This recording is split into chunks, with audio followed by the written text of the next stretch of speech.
John, the accidental author, and it's wonderful to be here. And it is even more wonderful to be here with the fabulous John Maher. John, hello. How are you, Andrew? Great to be here. Oh, mate, so good to have you here. And it's exciting for you. I mean, I guess it's bittersweet, and we'll talk about it. But exciting for you that you finally, after I think you said 21 years, you finally published your book. Is that right? 21 years, yes. 20. Now that's a journey. And for people that are watching this that think they're taking their sweet old time to get their book written and published, that's probably made them given them a little bit of hope for sure. But John, you know, what you've done over the last 26 years, really, since you had an incredible tragedy in your life and losing your daughter Carmen as an 18-year-old, falling asleep at the wheel and dying in a car crash. You've been on a mission, mate, haven't you, ever since? I've been on a very personal mission, and it wasn't until almost 2 years later when four young people were killed in Bendigo. We were in Bendigo at the time. I'm now in Ballarat.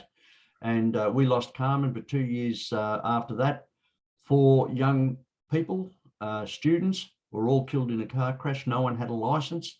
And I was feeling pretty sorry for myself, I guess, at the time, having lost Carmen. And I thought, something needs to be done about this. And I started giving talks at secondary colleges. That grew from just secondary colleges into speaking at corporate, becoming an international speaker on road safety. And I take Carmen with me everywhere I go because I couldn't continue to do this without her support. And I've spoken to over 450,000 students, probably 300,000 to 400,000 attendees at corporates, conferences, and other events. But my greatest achievement took me 20 years, and that is to write and complete Carmen's legacy. And for those of you who are out there beating your head up against a wall, saying, I'll never get this done, I'll never get this done, I can tell you, it was such a toiling job for me to go through, because I was doing this through tears, having particularly to write the chapters where I was writing how Carmen lost her life in the car crash. And then I would cry again, how it affected my children, how it affected Ange, Carmen's friends, and myself. And even for me to stand up in front of a group of students and having them listen to Carmen's story and look at year 10 or year 12 students crying because they are understanding what a dad has just lost, what their parents will lose, what their grandparents and brothers and sisters and friends will lose should they kill themselves in a car crash. And this, I have to say, is probably my greatest achievement, apart from having children and now grandchildren. This book has lifted an enormous weight off my shoulders, 21 years of blood, sweat and tears, and more tears than blood, I can tell you. Is finally in my hands and available to people. And I know, and you have your copy, Andrew, and I can't wait for you to read it because I believe that this is an incredibly worthwhile book. And I know, like with Carmen's presentations, this book will save lives. Mate, when you say will save lives, the Carmen story has saved, you'll have no idea how many lives you've saved, but you said you'd spoken to about 450,000 teenagers, you've spoken to 300,000 to 400,000 adults in corporate arenas, and so that's getting close to 1 million people that you've physically spoken to. But what about the people they've spoken to? What about the people who they've shared Carmen's story with? What about the ripple effect of that? So you have absolutely saved lives, and yes, I do have my copy here, and I have to tell you, John, to be brutally honest, I'm a little bit hesitant because I know I'm going to need a box of tissues. And the reason I know that for a fact is because I've heard you tell Carmen's story several times. And the last time was recently on a podcast we just put out, which is going gangbusters. Yes. And as you were telling the story of, being confronted with the death of your daughter and then having to make phone calls to family and to your other daughter in Sydney at the time and not being able to be there to hold her and just hear her wailing and sobbing on the other end of the phone to go through everything you've had to go through, mate. For you to be here today sharing this story takes incredible courage. But wow, mate, you're making a difference. And you said, and I know you said a lot in the podcast, how hard writing this book was, and I know for a lot of people watching this, the story is inspiring, but even the fact that you have kept going and kept going. So, mate, what was it in those moments? And you used the phrase in the podcast, every word was like a stab in the heart. It was. Tell us what kept you going so that you can hold this book. Yeah.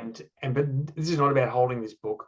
You don't want to hold the book. You want to spread the book. And I know it is spreading like wildfire at the moment, which we'll talk more about it. But tell us what kept you going in those moments when, it was hard, when the tears were flooding, when the pain was probably unbearable. I mean, it's hard to even imagine what you were going through. Tell us how you got yourself through, mate, to hold this book in your hands. I will. I will. And it was almost unbearable. Just imagine a 55 and 60-year-old, which is what I was at the time, with tears streaming down their face. A macho man, a person like yourself who played football, took those knocks, and yet I was crying like a baby, trying to put the words on the computer, and I couldn't even see the screen or see the keyboard. And it was tough. What kept me going was that Carmen's story must be told. Because if it isn't, and if it isn't produced in book form, another mum and dad will lose their child. Another grandparent will lose their grandchild. A husband will lose his wife. A friend will lose their friend.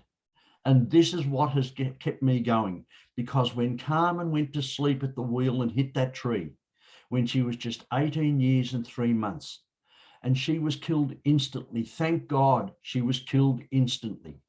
She didn't go through any pain, but Carmen was dead. And less than 2 minutes later, Michelle, her eldest daughter, drove up on the scene because she was going to work.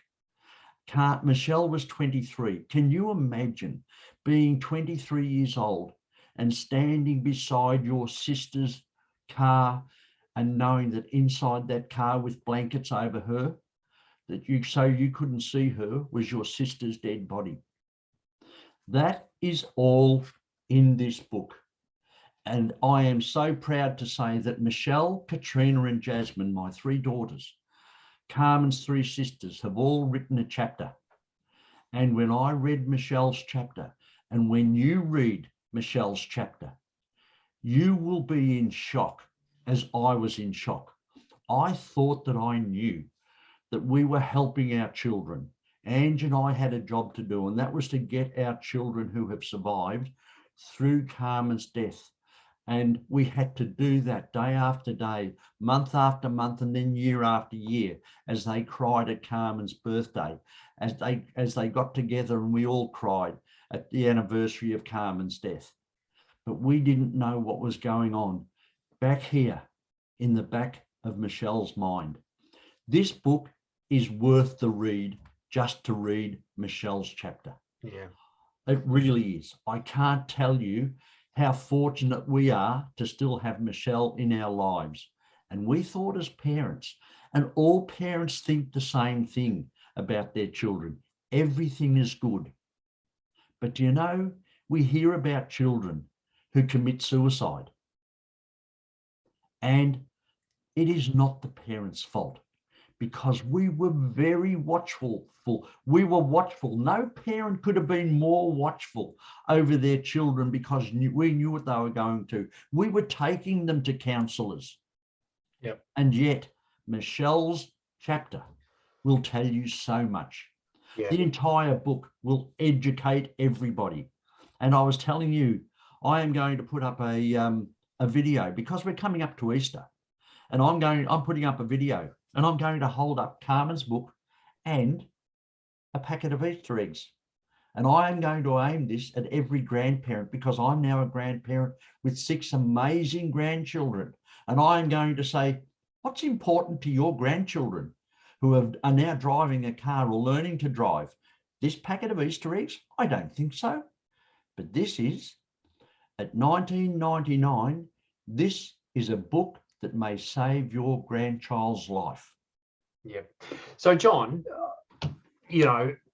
wow, there's so much we can talk about, and for people that really want to hear the story, I really want to encourage them to listen to the podcast you and I have released just recently called One More Cuddle, because you'll get a lot more in depth. But mate, you just kept going. The key reason you kept going because Carmen's story and also your girls' stories needed to be heard and needed to be spread. That was your driving motivation, even when things were tough, and even when you probably felt like giving up multiple times, but you just kept going because you knew that book would impact lives. I did give up multiple times, Andrew. I have to tell you. You did? Well, you did because you're here today with a book, so you never gave up. I mean, there are times when you probably thought about giving up, but you never did. Otherwise, we wouldn't be having this conversation. But you've now got a published book, and that's a testament, John, to your love for Carmen, for the power of her story, and for your willingness and desire to impact this world and save lives. It's not just save lives, and I think it's really important. You're not just wanting to save lives, you want to save the heartbreak that the people left behind have to suffer when someone carelessly has a car crash. And you said in the podcast, car crashes are not accidents because someone makes a mistake. They can always be avoided. So your message is for young people or anyone getting behind a wheel of a car to pay attention, because if you kill yourself, as you say about Carmen, she was the lucky one. The family left behind have suffered it, and suffered for 26 years and will forever, because you never get over the loss of your daughter or your sister in such a way as you guys have.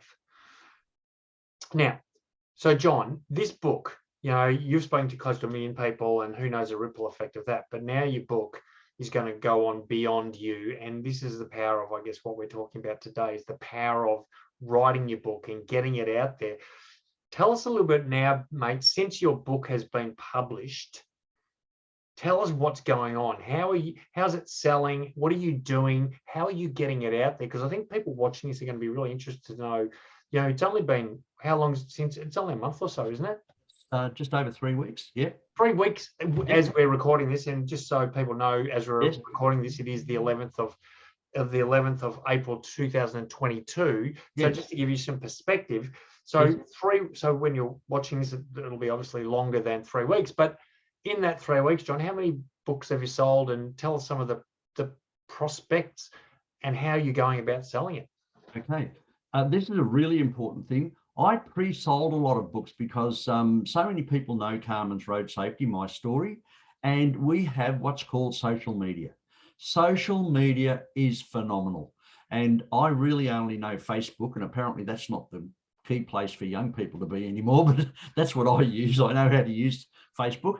And I let everybody know on Facebook and through Messenger that the book was just about to be released. And I had 216 people on on my, what's it called? The one with the big L on it that LinkedIn. No, not LinkedIn. It's like Word. It's not Word though. Anyway, I had them all recorded there so that I could contact them all. Okay.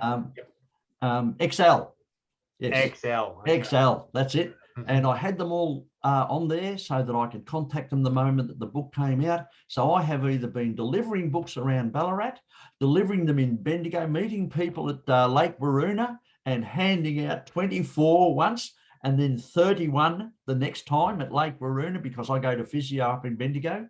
And it's been amazing. McDonald's here in Ballarat have put in an order for 120 books. Awesome. They are going to hand out 120 books, a book to each single one of their employees. Now, isn't that an amazing employer? Yeah, I think so. But I also think, John, what I love about what you're doing is, in terms of your book, is you're thinking big here. You're not thinking, well, if I sell one to the general manager of McDonald's, no. I'm going to sell 120 to the store so they can give it out. So what you're doing is and I know your vision is to make this book available in every school, Tell us how that's going to go. How are you going to go about that? Yes, I'm going to speak to the Education Minister, because I would love this book, Carmen's Legacy, to be a must read for every Year 10 student. Now, every Year 10 student, they read books. They are required to read books by their school for English or whatever area it is. Now, this book is a life skill area. Yeah. And to read this book and then to pull it apart and for the student to take portions out of this book and respond to the school on what they got out of this section of the book or that section of the book, this would be an amazing life skill. So at Year 10, they read Carmen's Legacy on how we lost our beautiful Carmen in a car crash when she went to sleep at the wheel. And there are many more messages in this book, of course.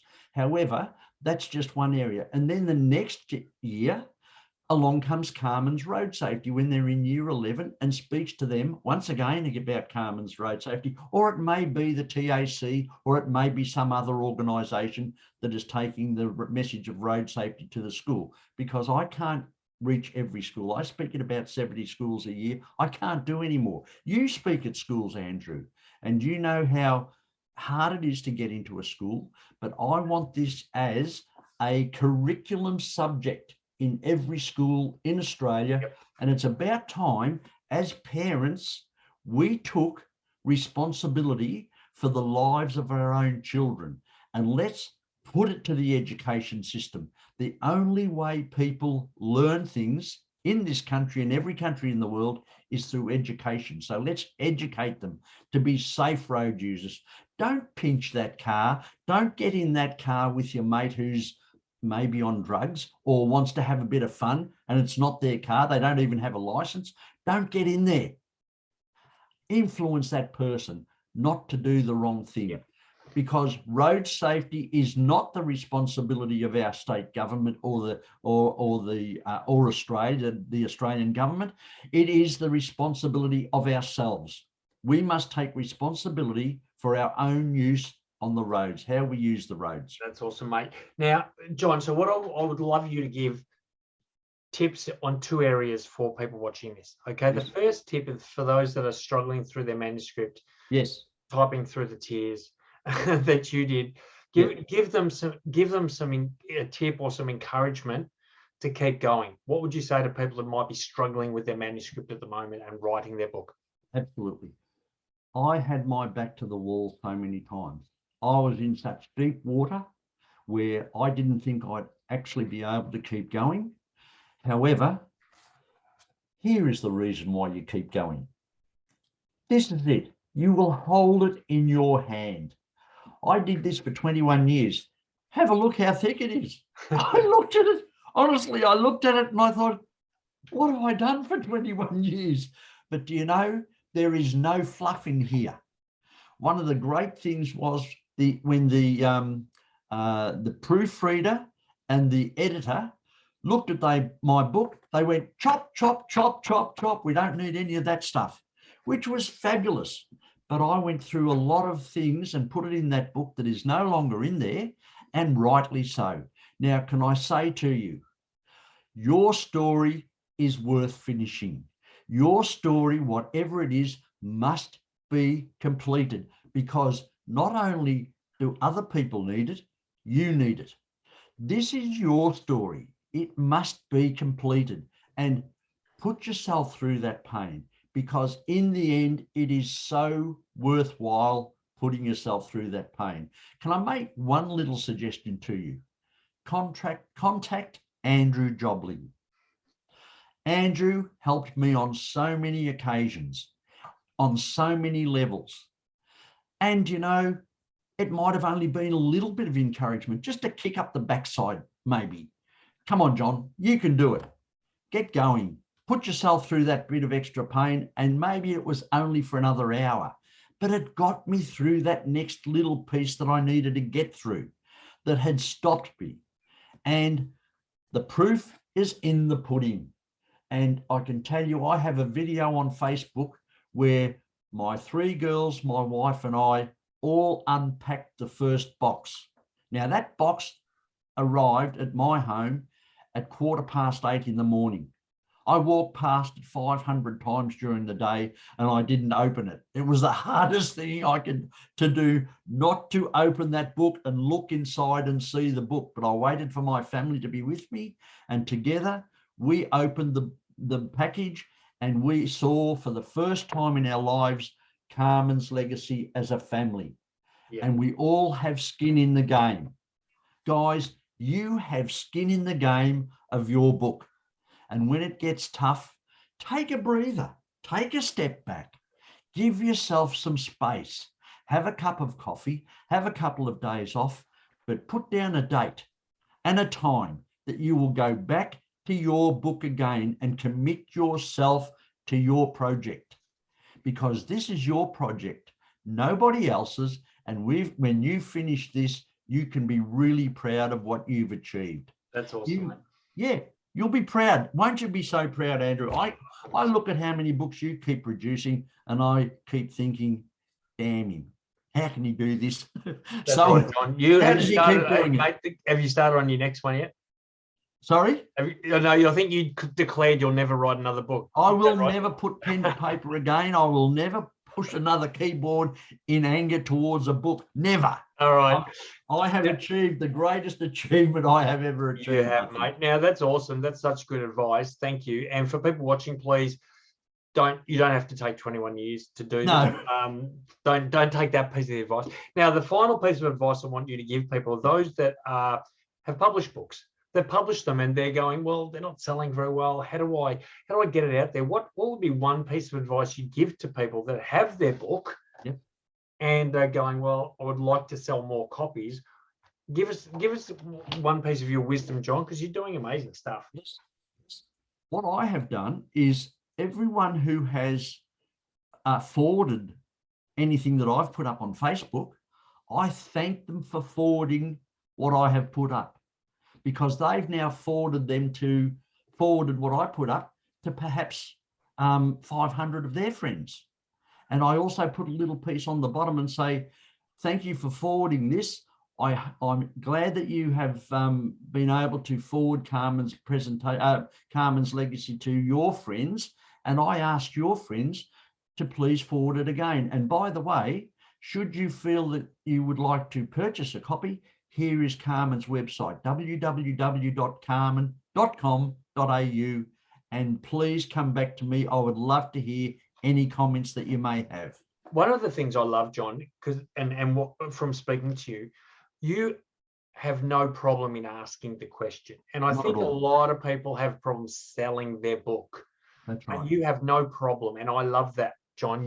You will unashamedly say, hey, buy this book, it'll change your life. Yes. Say, buy this book, it'll save lives. Yeah. Buy this book, share this message. And I think if for people watching this, there's a real magical lesson in just ask. Just declare and suggest, and don't be ashamed. Don't be scared to ask. People don't care. If your book is going to change someone's life, it needs to be in their hands, right? So you've got to ask them, you need to buy the book, or why don't you buy the book? Please share. And I think, John, that's a real secret. I mean, you go to McDonald's and you say, hey, why don't you buy a copy for each one of your employees? You go to the education department and say, hey, why don't you put this in schools? Because so you have the look, it's not even courage. I think it's just you're just doing it because you know. And again, it comes back to that same reason why you finished the book, and that is because Carmen's story needs to be out there. Carmen's legacy needs to continue long beyond you and me. Yes. Right? Long beyond. Carmen's legacy just needs to keep flooding out and rippling around the world. So. Nice. Andrew, I went to Bungaree to the football on Saturday to watch my grandson play in the under-18s, and I sold 4 books. That's exactly right, mate. That's the way you do it. Yes. So if you're watching this, there's a really good lesson. Just ask. Ask for the sale. Ask for the sale. Ask for the share. Ask for the contract. Ask. I think there's a massive message. Anyway, John, this has been awesome. Now, you did mention the website, and I know people that are listening to this will want to jump on and buy your book. So do you want to ask them and tell them where they can get it? Yes. Would you please come to www.carmen.com.au. This is not about me. It's actually not about my book. It's all about Carmen.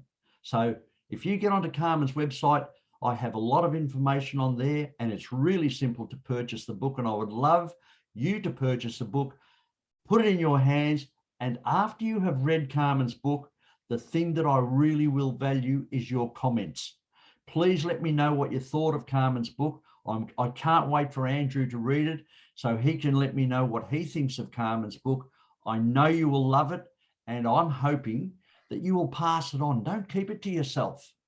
Recommend other people to purchase Carmen's book, because together, who knows how many lives we may save. We may save one, and that's worth saving. We may save millions, and that's even better. We may.